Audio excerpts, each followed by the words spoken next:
Okay, well, hi everybody. My name's Dudley Wigdahl. I'm the curator for mammals and birds at the Aquarium of the Pacific.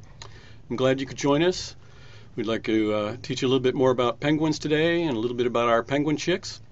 And as I'm speaking to you, you may be seeing our penguin chicks getting fed. You can also send in your questions and I'll try to answer them at the end. So we opened our June Keys penguin habitat in 2012 to help teach people about penguins and the importance of protecting them. Some of the penguins in this exhibit were rescued after being stranded off the coast of Brazil. The June Keys penguin habitat is one of our most popular exhibits, and you can also watch it via live webcam. We're now celebrating the birth of our two first penguin chicks, which hatched in late June of this year. Roxy, one of the penguin parents, is one of those rescued penguins. And did you know that it takes about 38 to 43 days of incubation before a Magellanic penguin egg will hatch, and that the penguin's eyes remain closed for about a week. Our penguins, Roxy and Floyd, were very good parents, incubating and caring for both eggs until they hatched. One of the eggs was actually laid by two other penguins, but then abandoned. And this does happen in the wild as well. We're very happy that Roxy and Floyd accepted the egg and cared for it until it came to hatch. By the time the aquarium's second chick hatched, the first was already twice its size, so we made the choice to go ahead and hand raise this bird to ensure that it survived. Now that the two chicks are near equal in size, they're being raised together for companionship. And it's also important for the chicks to become accustomed to the biologist feeding them and get used to a regular health check or a physical with our veterinarians.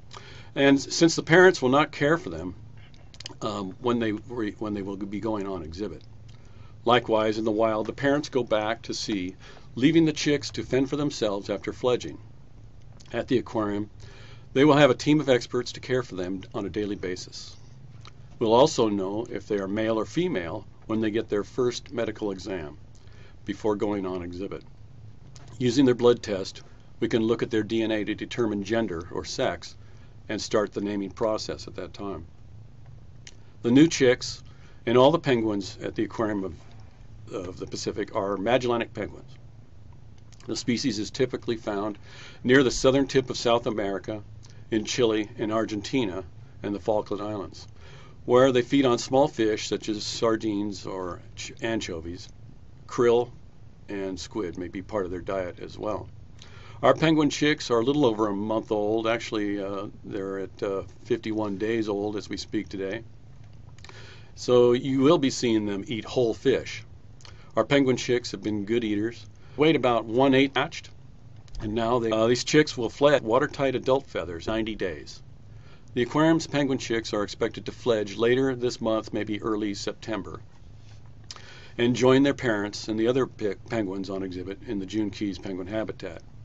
And you can follow us on Twitter at Aquarium Pacific or like us on Facebook to be updated when they will go on exhibit.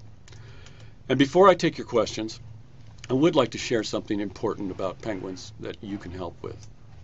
Penguins have existed on the planet for 40 to 50 million years. Today, environmental issues are threatening their future survival, as over 75% of penguins are endangered or threatened. But you can make a difference. Choosing sustainable seafood, decreasing your carbon footprint, and reducing pollution are just some of the ways that you can help locally. So now I can open it up to your questions. So let's go.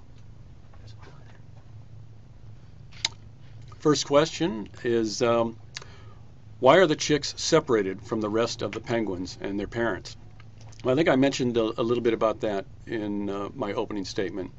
After about 20 to 30 days, the chicks are ready to take whole fish, and we have to take an opportunity to go ahead and pull them away and start them on whole fish so that they can be prepared for going into the exhibit with the other adults.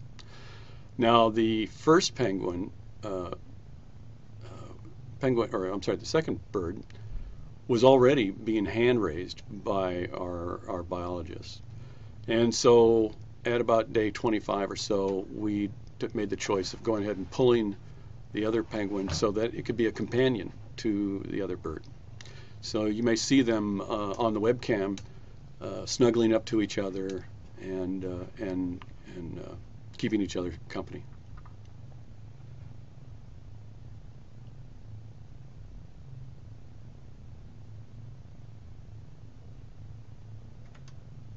When do they get their feathers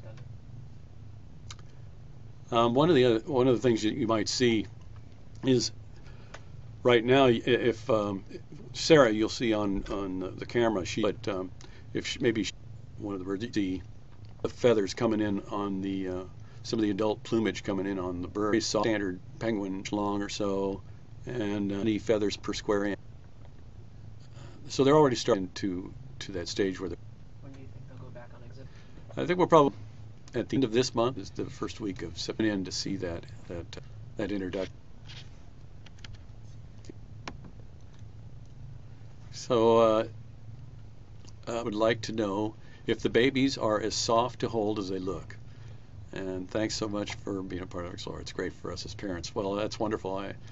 Yeah, the birds, the plumage on the birds when they first hatch out is called their downy phase, and it's very wispy. It's very soft, and very different from what their adult plumage would look like, which is now starting to come in.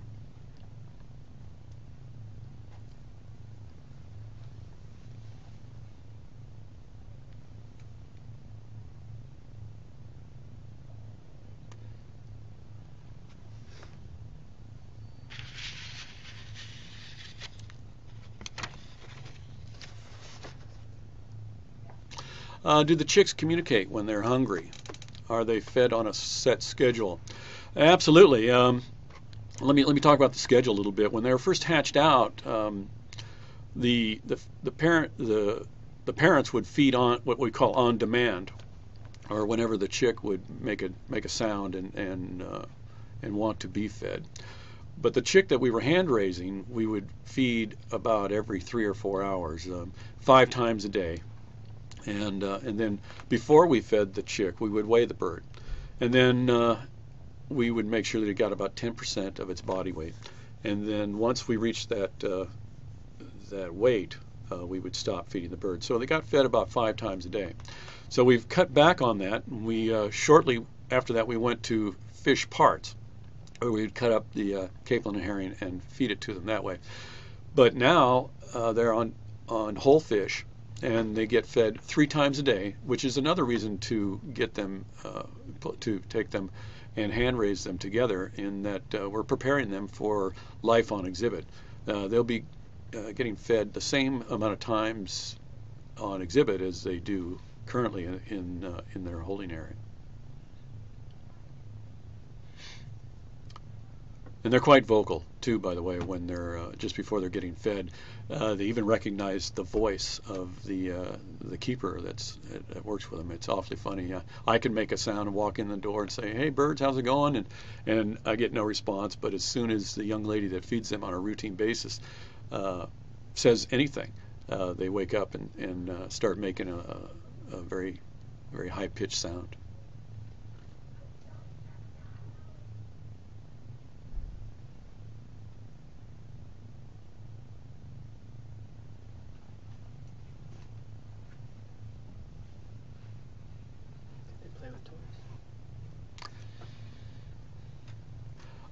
Do they play with any toys? We do try and apply what we call enrichment. All the penguins in our exhibit get enrichment on a day-to-day basis. The youngsters don't really play too much with anything. We have provided them with a plush, what we call a plush, and it's just a small toy Magellanic penguin, and they'll cuddle up with it. They'll go and hide underneath a towel that we provide for them, but that's about it. They won't. Their curiosity builds as they mature, so we'll see more play as they get older.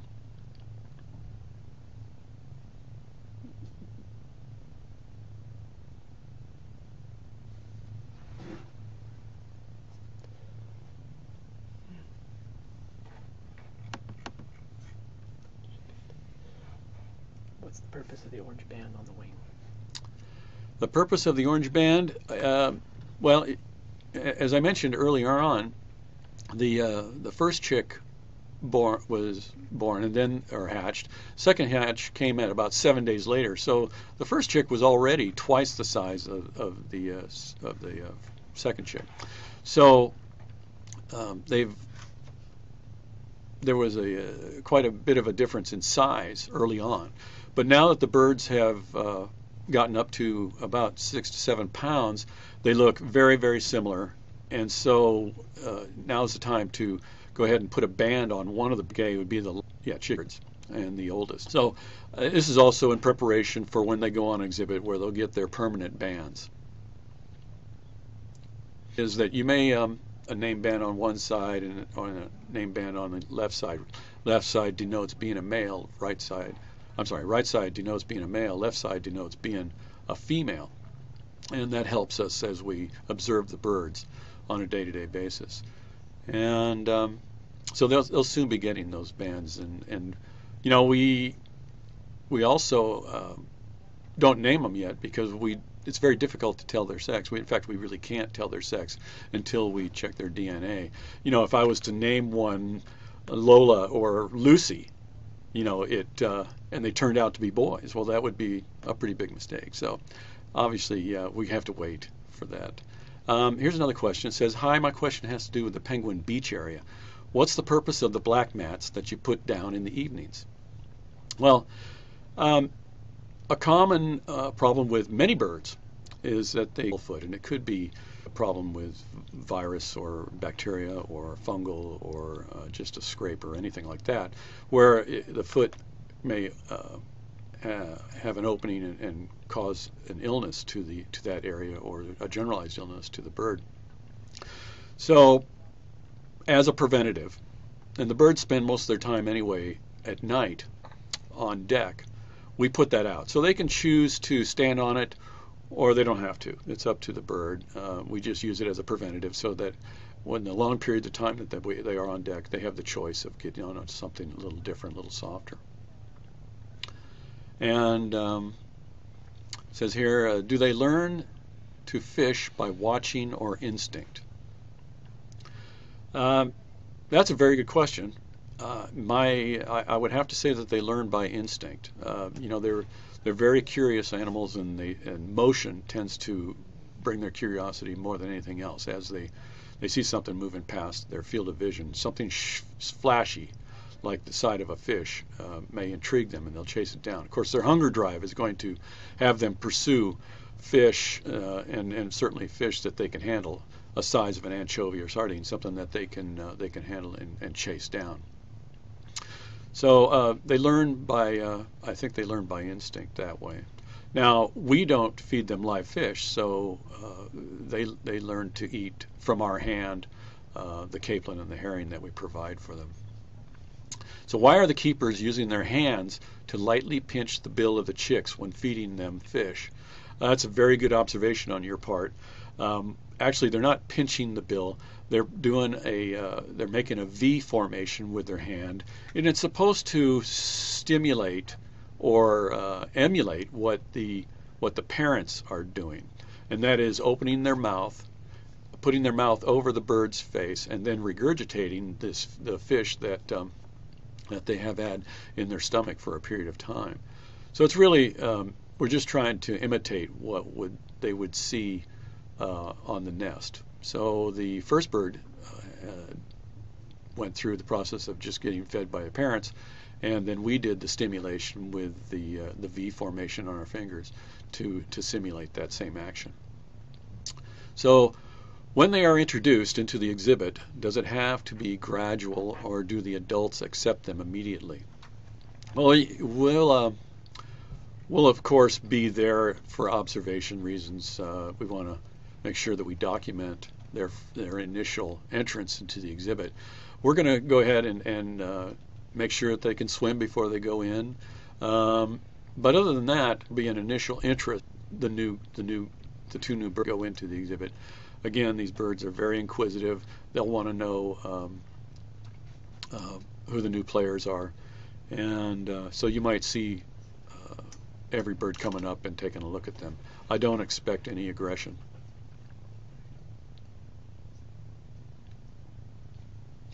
You know, we may have to, depending on how they adapt to the exhibit, it shouldn't take too long, but we may have to let them go out for a certain period of time. And then, you know, as protective parents do, we may pull them back at night just because we want to make sure that everything goes well, and then reintroduce them in the morning. So you may see some variations on a theme.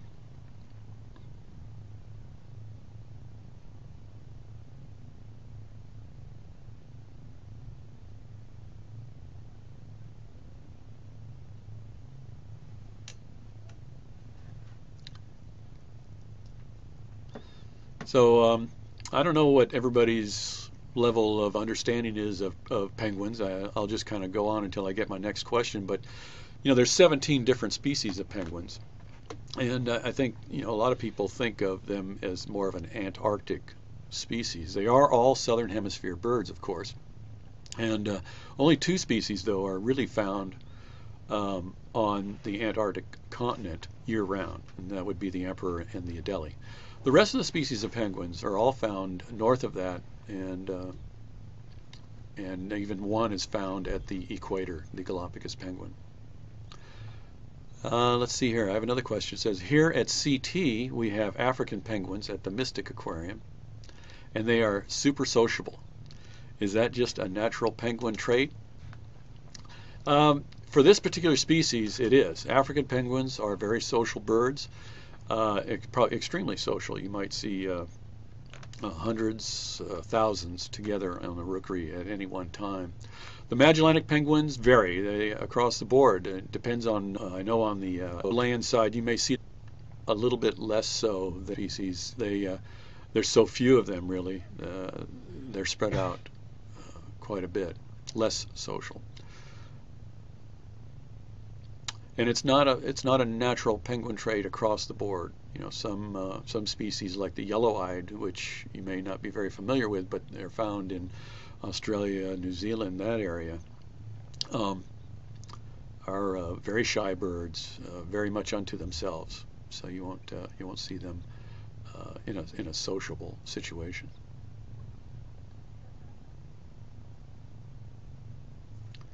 So moving on, I think that the birds that you see in our exhibit are considered temperate species. There's 4 or 5 temperate species. We chose the Magellanic because it fit our mission statement in that anything that was in the Pacific realm. And of course their range does range around to the Atlantic side as well. Humboldt penguins are part of these temperate species of bird, as well as the Galapagos. The yellow-eyed fall into that category, as well as a species called the little blue fairy, which is the smallest of all the species.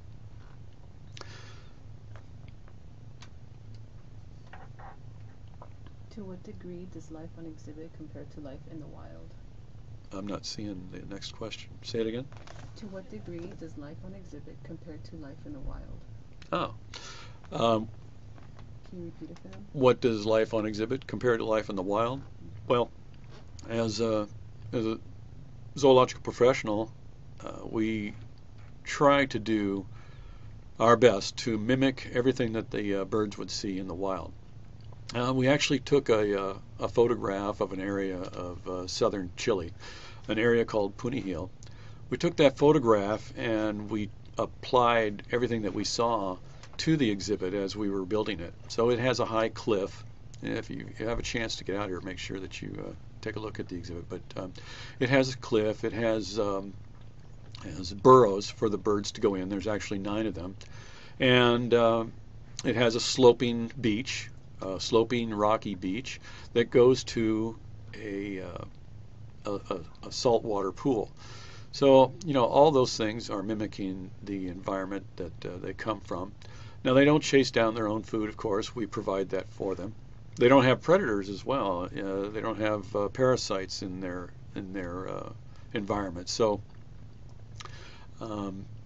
there are some advantages, of course, of being in the exhibit as opposed to being chased down, say, by a leopard seal or a skua or something like that.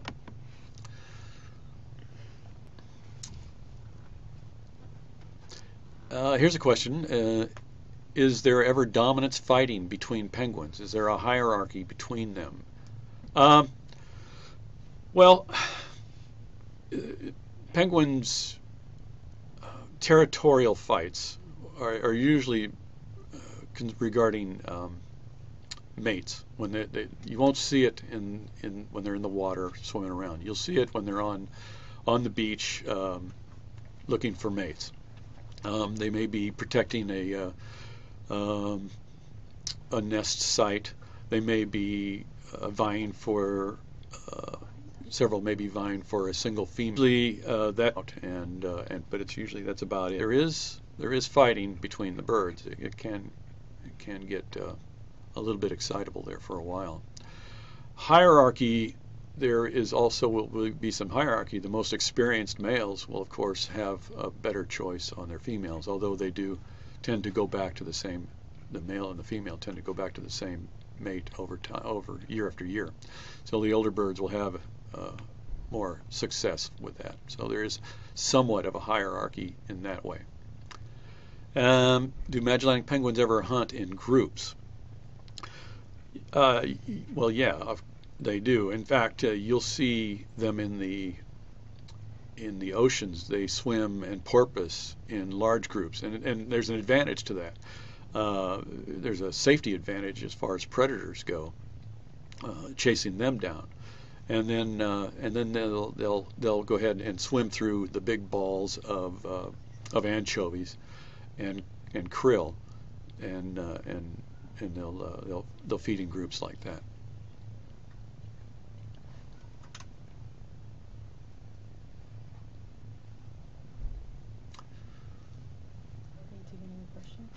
Apologize, there's a little bit of a delay in the questions coming to us, so bear with us as we move forward. Why is there a towel there? Because some people say that makes them hard to see. So can you explain what the towel's for? Why is there what? A towel. Somebody said, I wish the towel didn't shade them, makes them hard to see, but they're cute. Oh, yeah. The towel is really just for them to go and feel like we're mimicking the den, pretty much, with the towel. They get to go in underneath there and get away from any maybe air blowing on them. But it does mimic the den or the kennel with which they're raised in. I asked Sarah to go ahead and take the towels away for this particular discussion, so that you could see them and not have them hide. But they do tend to want to hide that way. So. How long do they live? How long do Magellanics live? I got a question about how long a Magellanic penguin can live, and the birds. A very old penguin would be 25 to as much as 30 years old. Potentially they can live to that age in the wild, but more than likely not. The challenges in the wild are extremely harsh, with trying to find food, trying to stay away from predators and such. So it can be a little bit more difficult in the wild.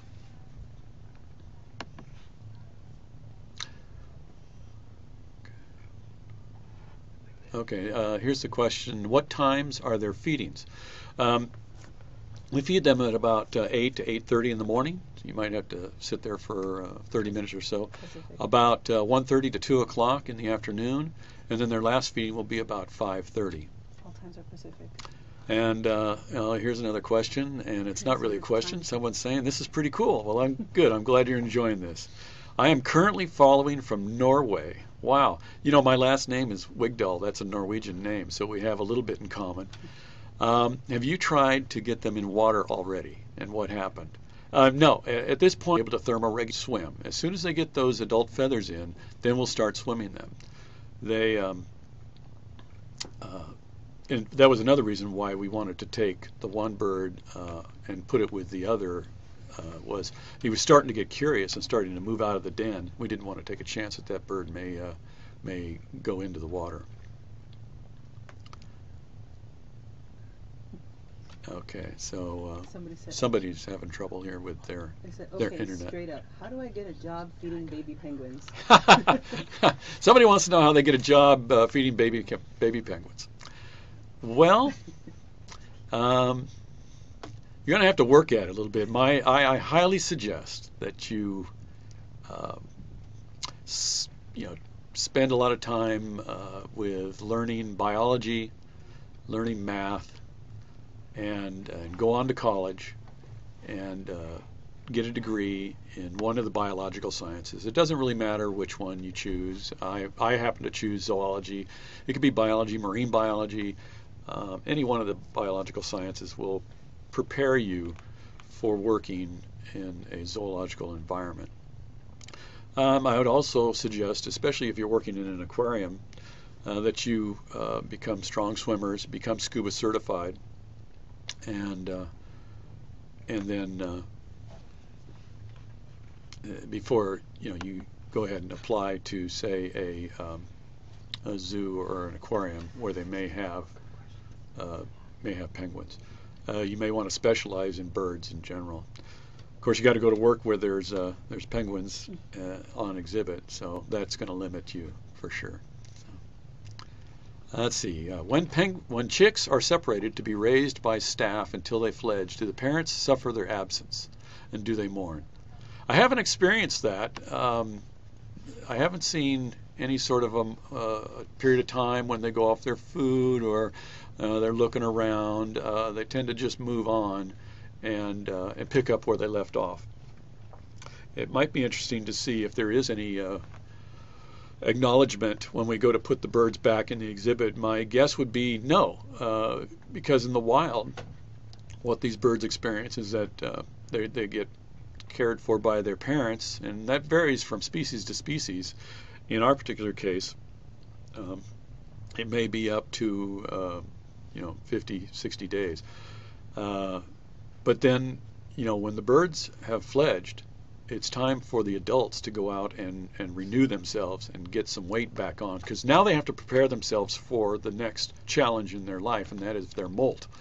And so they have to put on an extra 20 to 30% weight to go into that molt. So during that period of time, the chicks are on their own. They've now fledged. They're in their adult plumage, or subadult plumage, I should say. They don't look like the adults yet, but they can swim, and they are forced into chasing down their own food. So it's a tough time for the chicks, and now they have to transition from being fed by their parents to total being left alone, totally on their own, and going out and hunting down their own fish. But in our case, they're being hand fed by our keepers. Will the baby penguins learn how to swim instinctively? And is there much teaching that happens between the adults and the chicks? Not in the adults won't teach the chicks how to swim. Like I said in the last question, the parents are gone. So it's a matter of going in and just winging it, so to speak. And they will learn how to swim instinctively. And here's a great question. This one we haven't touched on much. It says, why does molting take so much energy? Well, birds do molt, but in the majority of birds, they do it slowly. They lose feathers at a time, and then the feathers come in. So they never really are challenged by their molt. In penguins, due to where they're located and the shortness time period of their summer season, they have to go through what we call a catastrophic molt, or where everything happens all at once. So in order to get through that period of time, they can't eat during that period of time, because molt has to happen on land. So it becomes very important for them to go ahead and go out into the ocean, feed up, gain that 20 to 30% extra fat and extra weight that they'll need to get them through that 30 days that it's going to take them to drop all their feathers and molt in their brand new feathers. And it's interesting, you'll see if you're on our webcam, you'll see our birds. Some of the birds, it's maybe faint, but you can start to see them starting to turn a little bit brown, and that just means that their feathers are getting brittle and dry, and they're starting to go into that phase of molt. We'll start to see the birds starting to almost double the amount of food that they eat to prepare themselves for this high energy need time period.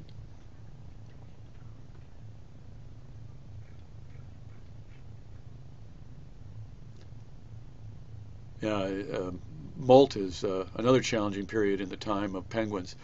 You'll see, once they're into it, you'll see feathers everywhere. It almost looks like the world's largest pillow fight. The question is, what birds are related to Magellanic penguins? Are puffins related to are puffins related to penguins?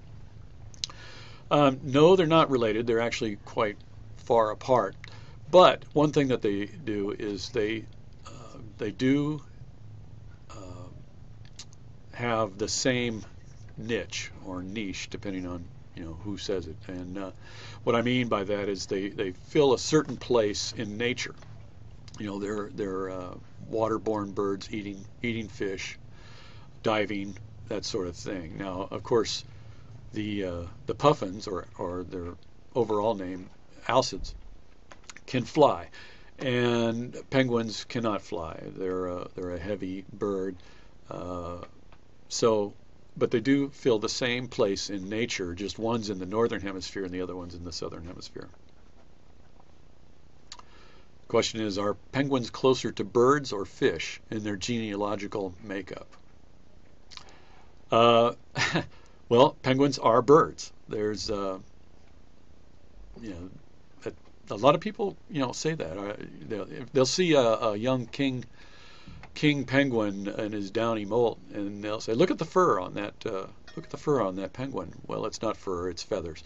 One of the unique aspects of all birds across the board, is that they have feathers, and of course that makes them very far in the genealogical makeup away from fish. The question is, could these chicks be released in the wild and survive? I would say that maybe the birds that were beach and stranded could potentially make it in the wild, although there was a reason why they beach and stranded. The birds that have been raised in our exhibit and in the zoological institutions across the board more than likely would struggle to survive in the wild. They wouldn't be aware of predators. They wouldn't be. They used to be in hand fed, so it might be a difficult transition for them to make. And you must remember, these birds are here for a reason. They're here to sensitize you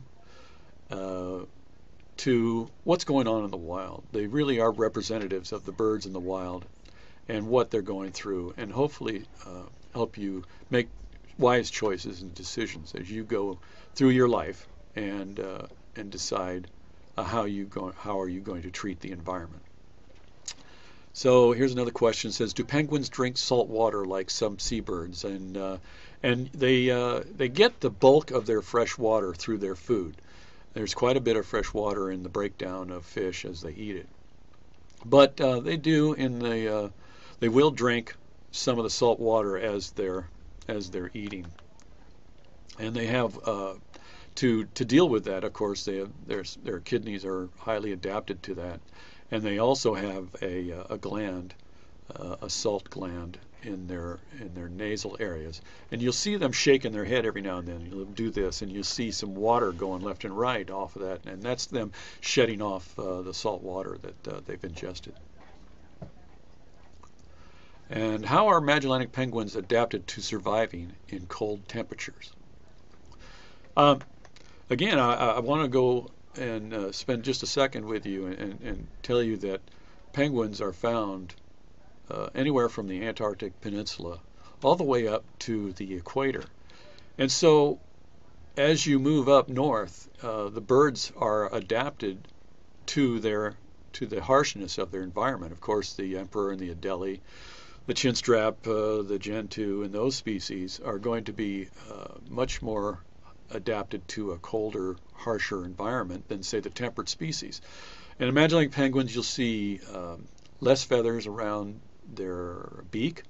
You might see a redness around that area. You'll see less feathers around their feet, and they also have the ability to raise their feathers and allow heat to escape.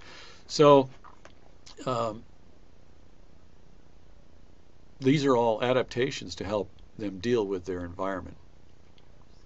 You know, the emperor penguin will spend the harshest of winters in large groups protecting eggs as they're incubating them, and you'll see them huddled in large groups. And there's also vying to get to the center of the group to help protect them from the winds. It can get as low as a minus 80 degrees in the Antarctic during the winter. So they're quite a hardy species and highly adapted to their environment. But the Magellanics don't have to face those kind of challenges. So it says here, how far do Magellanic penguins migrate or travel for food?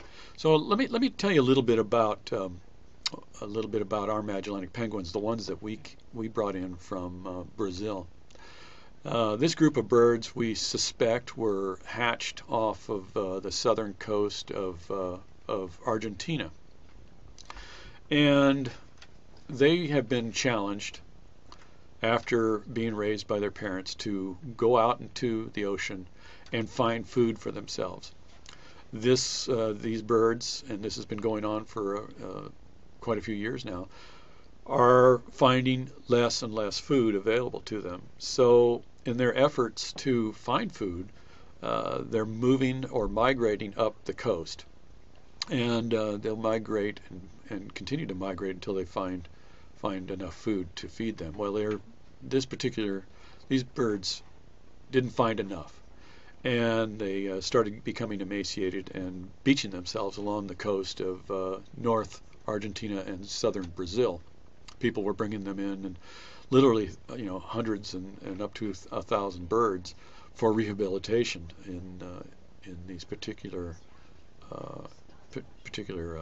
rehab facilities. So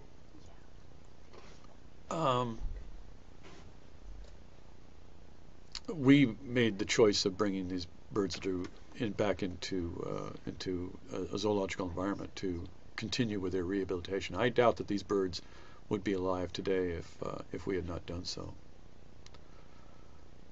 But they do. Generally speaking, though, most Magellanic penguins will migrate up and down the coast. They only go so far. They overlap with the Humboldt penguin, and then they'll go back and they'll do this for about 4 months. Then they'll come back to their rookeries and breed. It says here, what materials do Magellanic penguins use to make up the nest? They'll use whatever is available. You may see in a Magellanic penguin nest, you may see some vegetation, you may see some rocks. But in the case of Magellanic penguins, these birds will dig holes in the dirt and go underground. The holes are large enough for 2 birds to move around in, and then they'll lay their eggs in these holes. But there is a small nest. They'll whatever vegetation is around, maybe some rocks, maybe some twigs, maybe some leaves, that sort of thing. Maybe some feathers. You may see some old downy feathers in the nest as well. And let's see, Janine asked, do Magellanic penguins have the ability to hold more than one fish in their bill when hunting for their chicks? Or do they have to retrieve one fish at a time? Actually, they don't. You may have seen, there's a very famous picture that shows a puffin holding about 4 or 5 fish in its bill. The Magellanic penguin does not do that. They'll eat the fish whole. They may eat, as many as 8, 9, 10 fish at a time. And then the whole idea, of course, is to emacerate or help digest that fish before they go back to the chick. and regurgitate it to them. So it's a real kind of a sloppy, messy looking thing, but very nutritious for the chick, of course. So they're not really taking back a whole fish. I don't. They may see less emascerated fish and more fish parts as they get a little bit older, but that's about it. And are fish stocks shifting as a result of climate change or overfishing? Is there much research being done on this topic? Yeah, that's an excellent question, and one of which, this is part of what we want to get across to you, and that is that fish stocks do seem to be changing over time. The human population is growing and growing, and we don't see any sort of a downshift in that. Of course, that requires, food for us, and that means, those of us that enjoy fish products are going to go out and eat fish. So there's definitely a challenge on the fish market to go out and provide that protein for the human population. So overfishing can be a huge issue for the penguins in the wild. They also depend the Antarctic species are extremely dependent on krill, and that's an excellent protein product for people as well. So we're fishing for anchovies, we're fishing for krill, we're fishing for squid. So we do have a big challenge on the fish. And there is research ongoing. It's been going on for quite a while. It's also one of the reasons why we think that these birds came up the coast from Argentina to Brazil, and that is they're just out there for them. Climate change, you listen to, they're saying that the climate's getting warmer.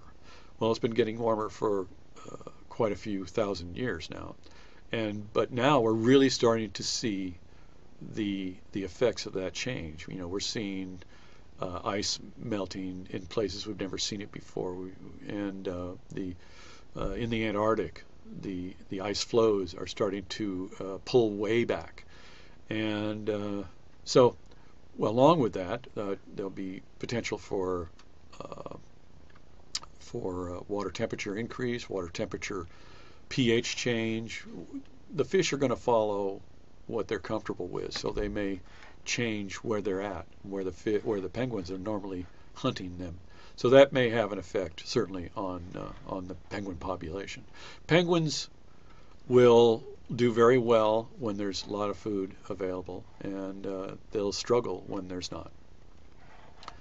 And here's a question that says, could you describe some major behaviors we should look out for on these cams? Courtship, etc. Absolutely. At this point, you're going to start to see the birds whenever you see the keeper go in to feed the birds. You may start to see them spending a lot more time eating a lot more food. Right now, many of the birds are starting to show that behavior, a very, very strong appetite stimulus. They're preparing for their molt. So you'll see the birds eat a lot. You'll see them starting to spend a little bit more time on land. You will soon see them stay on land. They may not go into the water at all here after about a month or two, and you'll start to see feathers you'll see them turn brown. You'll see their feathers start to get raised up and turning a little bit more brown. They'll start to lose their feathers, so they'll go into a full molt. This is an overlapping period of time. They don't all do it at the exact same time. You'll see a couple weeks on either end where there's an overlap, where all 12 or all 13 birds will go into their molt. Of course, the chicks will have already be in their subadult plumage, so you won't see them going into any molt at this time period. Only the adults. And once molt is done, October or so, you may see the birds spend a lot more time in the water, and that might mimic the time period of which they're out in migration and in the water anyway. Come full circle, a lot of what you're talking about as far as courtship display and such, you won't see that until April and May. And the birds, you'll see them doing what we call billing, or hitting each other back and forth, back and forth on the bill. You may see birds pushing other birds out of the way. You may see 3 or 4 together, all vying for the rights to pair up with one of the females.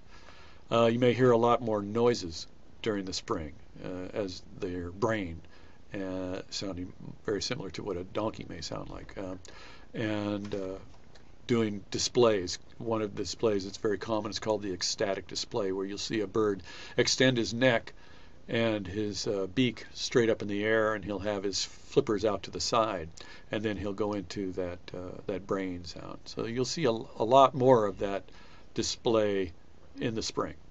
So those are the kind of things you can kind of look forward to as you go through the year of the bird. And here's another question. This one we get a lot. It says, do penguins mate for life?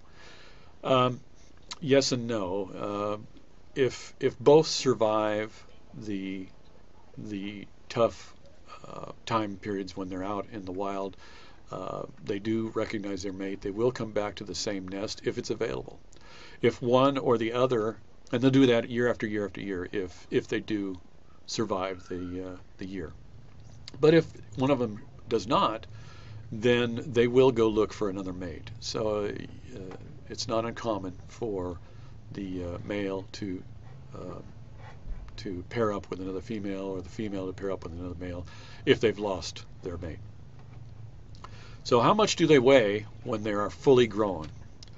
In the case of the Magellanic penguins, they'll weigh anywhere from 10 to 12 pounds as an adult. And they'll get to be about 30 inches tall, which is about 2.5 feet or so. And if you're a very astute penguinologist, so to speak, you can make a pretty good guess as to the males and the females. It's very slight, and there is overlap, but you can see that the males will have a little bit more stout bill. They might be a little bit heavier in their weight. They might be a little bit slightly taller than the females, but there is overlap, so the only way to really distinguish the two is to get that DNA analysis and make sure you know who the gender is. There's another way, of course. You can wait till they become adults, mate, and see who lays the egg. So that's another long-term method. Do you feed these penguins a certain type of fish? Are there different fish that are more nutritious that they prefer? Two very excellent questions. Do you feed these penguins a certain type of fish? Basically, we feed 2 types of fish in the exhibit. We feed herring, which is a very high fat content fish, and we feed capelin, which is a sort of a middle to low caloric value fish. The birds kind of tell us which one they prefer, and it'll change during the year. Sometimes they prefer the herring, sometimes they prefer the capelin. What you'll see many times, we notice that during the time period when they want to put on that extra 20 to 30% weight that they'll need for their molt, they'll move over to the herring because of the high fat content. They can gain that weight rather quickly. Then we'll see them move back to the capelin. And it's again, are there different fish that are more nutritious that they prefer? There is a difference between the fat content between the 2 varieties, and they usually manage that themselves. And we'll weigh the birds to make sure that they're within their regulatory range. What we find, each bird's going to have a range that they're comfortable in, and we have a record of that so that we can see that they fall within that range. So we have a comfort level that they're getting the proper nutrition. Of course, they're fed 3 times a day. And we feed them, several different ways. Some of the birds, we like to have them come out on deck and feed them so that we can actually see who's eating, who's not. But But there are times when we'll go ahead and toss fish out in the water and let them chase it down. They seem to enjoy that. That's a form of enrichment as well.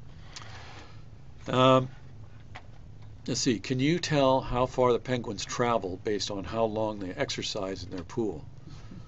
No, I've never tried that. I guess I could have somebody stand out there and do a behavioral study on something like that. Of course, the pool is 40 feet long, so they have a pretty good swim distance to go for exercise. The pool is also about 5 foot deep, so they can hold their breath and go down.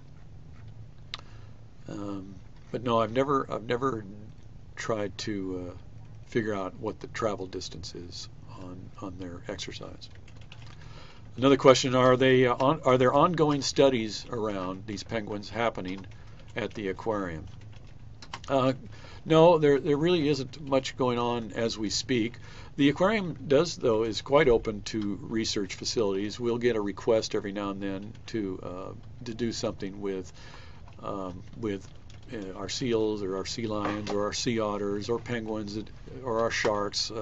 So we go through a process of making sure that this is not an invasive type of research, and then we'll make sure that the birds that we can do the research. And so we make those kind of choices. But currently there's nothing going on as we speak, and but we're quite open, and there's plenty of research going on with birds in the wild as we speak as well. What are some of the big questions still unanswered in the world of penguin research? Well, the challenges to the penguins is a good thing. We talk about climate change and what is the effect on their habitat. There's a lot of challenges to penguins. There's a lot more things that they're exposed to now. There's predators out there that were never in their area before. As the human population pushes out to some of these areas that are less traveled, dogs and cats have a huge effect on some of the local species in areas like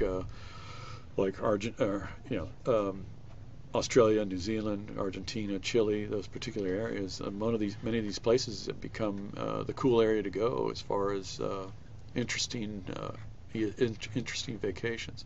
So, what are the effects that humans have on this? So that's research that's ongoing and needed to know. The effects of climate on the birds and what's going on with the fish populations. We mentioned it earlier on in the discussion.